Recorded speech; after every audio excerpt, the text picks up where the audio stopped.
Ethanol సహజంగా నీటిని పీల్చుకుంటుంది, అంటే గాలిలోని తేమను ఆకర్షించే గుణం ఇథనాల్ కలిగి ఉంటుంది. పెట్రోల్ ట్యాంక్లో గాలి ఉంటుంది. ఆ గాలిలో ఉండే తేమను పెట్రోల్లోని ఇథనాల్ తన వైపు లాక్కుంటుంది. నీరు పెట్రోల్ కంటే బరువుగా ఉండడం వల్ల అది ట్యాంక్ అడుగు భాగంలో ఒక లేయర్ లాగా ఫామ్ అవుతుంది. ఈ నీటి వల్ల మోటార్ ఫ్యూయల్ ట్యాంకులు లోపల నుండి తుప్పుపడతాయి. ఈ తుప్పు కణాలు పెట్రోల్లో కలిసి ఇంజిన్ లోపలికి వెళ్తే ఫ్యూయల్ ఇంజెక్టర్లు మూసుకుపోతాయి. అలా మూసుకుపోవడం వల్ల బండి స్టార్టింగ్ ట్రబుల్ ఇవ్వడం లేదా నడుస్తున్నప్పుడు సడన్ గా ఆగిపోవడం వంటివి జరుగుతాయి. అలాగే ఇథనాల్ అనేది శక్తివంతమైన సాల్వెంట్, కరిగించే పదార్థం.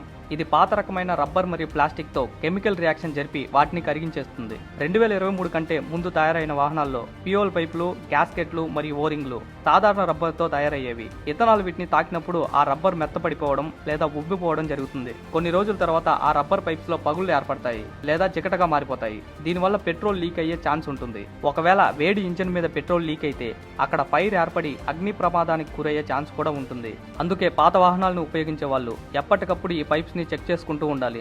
అలాగే మైలేజ్ కూడా తగ్గుతుంది.